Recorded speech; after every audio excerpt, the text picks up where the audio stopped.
Dando continuidade ao nosso estudo aqui, né, nós vamos falar agora sobre o roubo ainda, né? Continuando falando sobre o roubo, artigo 157, parágrafo 2º, inciso 6. Se a subtração for de substâncias explosivas ou acessórios, conjunta ou isoladamente, possibilitem a sua fabricação ou montagem em emprego. Aqui são aquelas situações, a mesma lá do furto, que se for envolvendo o explosivo, tem essa majorante aqui do inciso 6, né? Se for relacionado a explosivos ou acessórios, que como eu já falei lá no furto, geralmente é para explosão de caixas eletrônicas.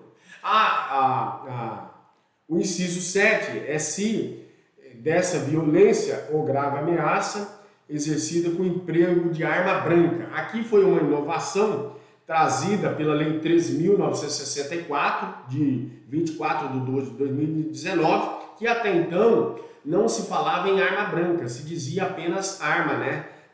E até a arma que poderia ser empregada era o revólver ou coisas do gênero, tá? Aí foi acrescido pela Lei 13.964, trouxe-se a violência ou grave ameaça exercida com emprego de arma branca, ou seja, faca, punhal, qualquer arma pontiaguda ou que trata desse gênero aí.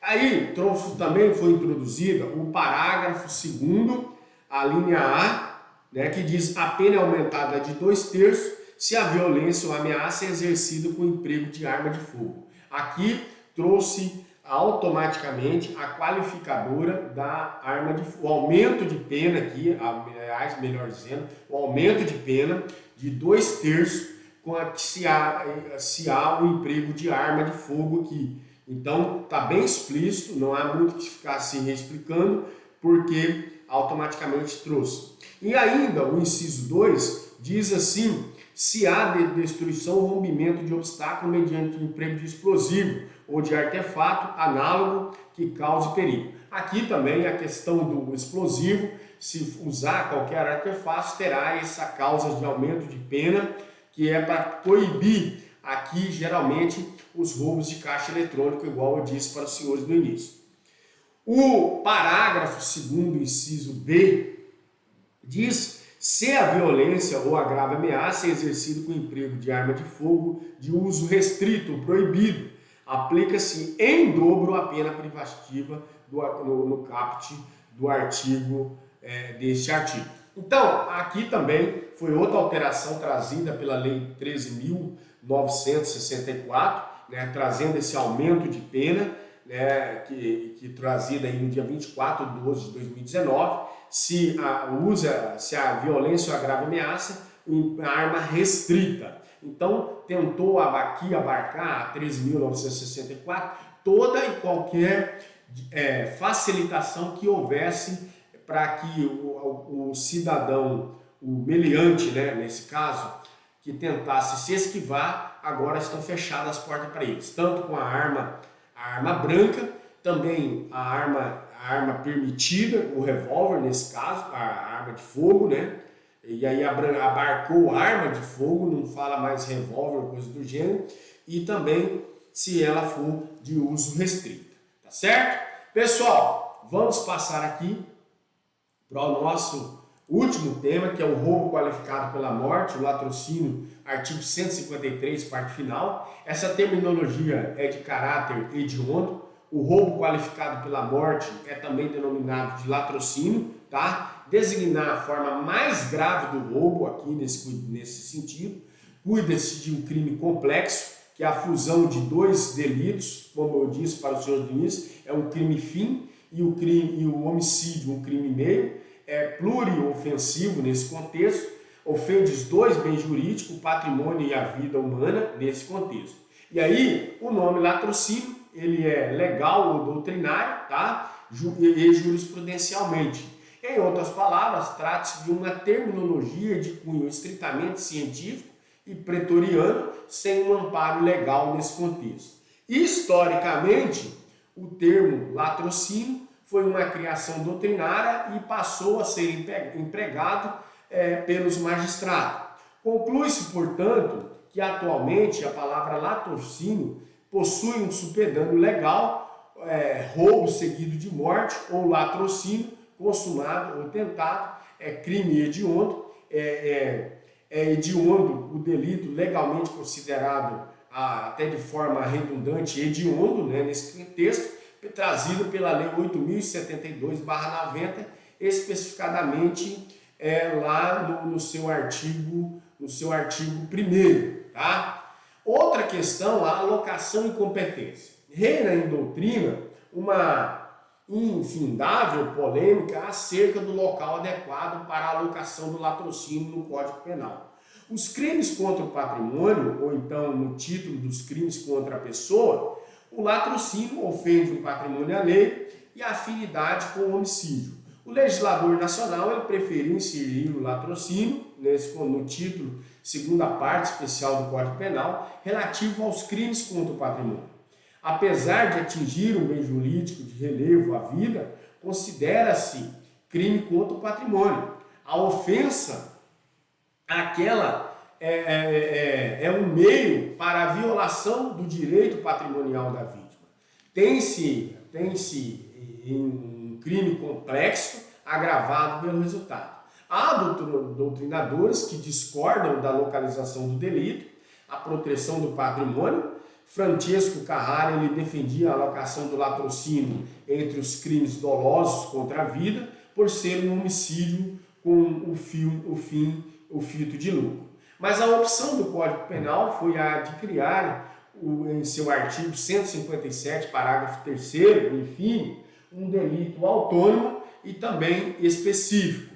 Nada obstante, tenha limites superiores à pena privativa de liberdade em abstrato, quando amparados aos parâmetros reservados ao homicídio qualificado. Bem demonstra que, para o legislador, o patrimônio é mais relevante do que a vida, e a posição legislativa trouxe que a competência aqui, né, para processar e julgar o crime de latrocínio, ainda que a morte seja produzida a título de dolo, é do juízo singular e não do tribunal do júri aqui, como nós estamos dizendo. É o entendimento consagrado pela súmula 603 do Supremo Tribunal Federal, onde diz que a competência para o processo e julgamento do latrocínio é do juiz singular e não do tribunal do júri. Quanto às características, se tipifica o crime de latrocínio quando, no contexto do roubo, a morte é produzida em razão do emprego da violência à pessoa, essa violência física, né? Esta violência, ademais, precisa ter sido dolosamente utilizada durante o roubo. Em síntese, exige o emprego intencional de violência à pessoa, a qual produz a morte da vítima dolosa ou culposamente. Se, entretanto, a violência empregada contra a vítima que causa a morte for culposa, não se pode falar em latrocínio, mas sim em roubo simples ou circunstanciado, em concurso material com homicídio culposo. Por exemplo, A, ele aborda B, aponta uma arma de fogo, desejando ali tão somente assustá-la. A efetua um disparo na direção da vítima, não para acertá-la, mas o cartucho ricocheteia em um muro e acaba atingindo B, matando, né, a pessoa ali. A violência foi dolosamente utilizada e a morte foi produzida a título de culpa.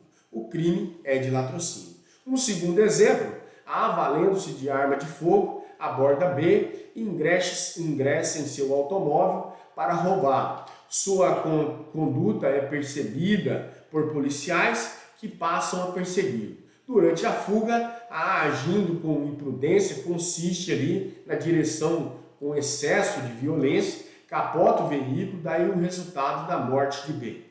Não há latrocínio, mas o roubo circunstanciado pelo emprego de arma em concurso material em homicídio culposo, nesse contexto aí. Tá? A consumação em tentativa, como o latrocínio é crime complexo, envolvendo a subtração, o roubo e morte, o homicídio, é possível que uma delas aperfeiçoe a outra e a outra não, nesse contexto. As duas primeiras, A e B, né, não trazem dificuldade nenhuma para o nosso entendimento aqui.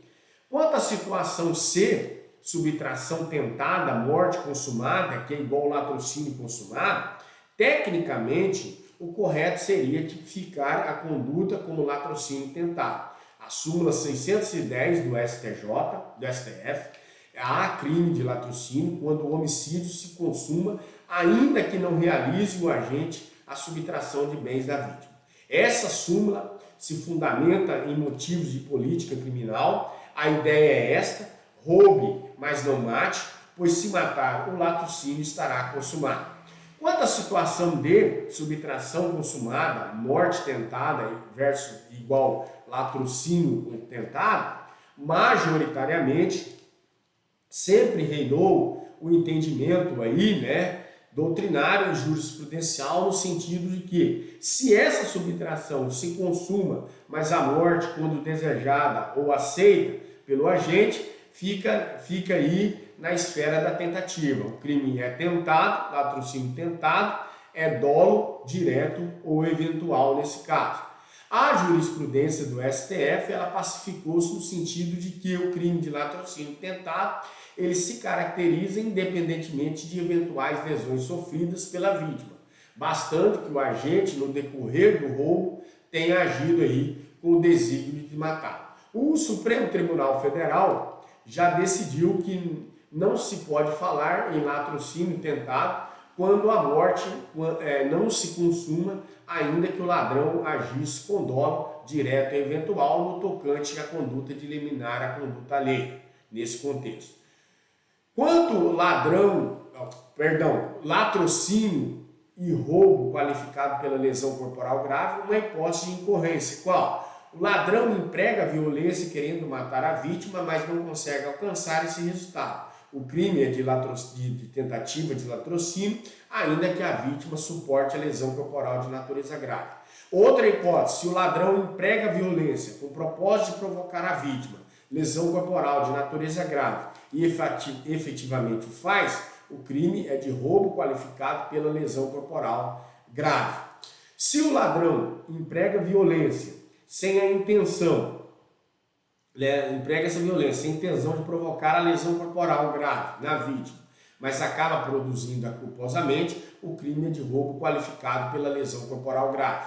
Também outra hipótese é se o ladrão emprega a violência com o fim de causar lesão corporal grave na vítima, mas não consegue por circunstâncias alheias à sua vontade, o crime automaticamente será de tentativa de roubo qualificado pela lesão corporal grave. Quanto ao latrocínio e pluralidade de mortes, se no contexto de um roubo voltado para um único patrimônio, 2 ou mais pessoas são mortas, há um só crime de latrocínio, é o que se dá quando um assaltante, exemplificadamente, mata todos os moradores de uma casa para subtrair os bens que lá se encontram. Na visão do Supremo Tribunal de Justiça, é essa. Segundo esse entendimento acolhido na Corte, a pluralidade de vítimas atingidas pela violência no crime de roubo, com o resultado morte ou lesão corporal, embora um único patrimônio não altera a unidade do crime, devendo esta circunstância ser sopesada na individualização da pena, no caso de 20 a 30 anos aí. Tá?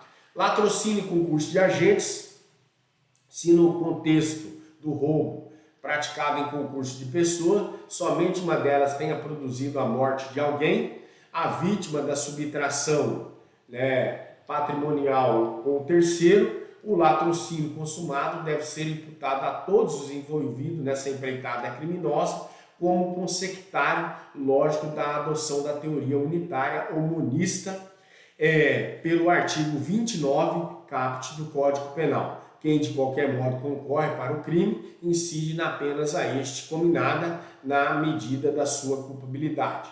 Roubo e latrocínio, concurso material ou crime continuado.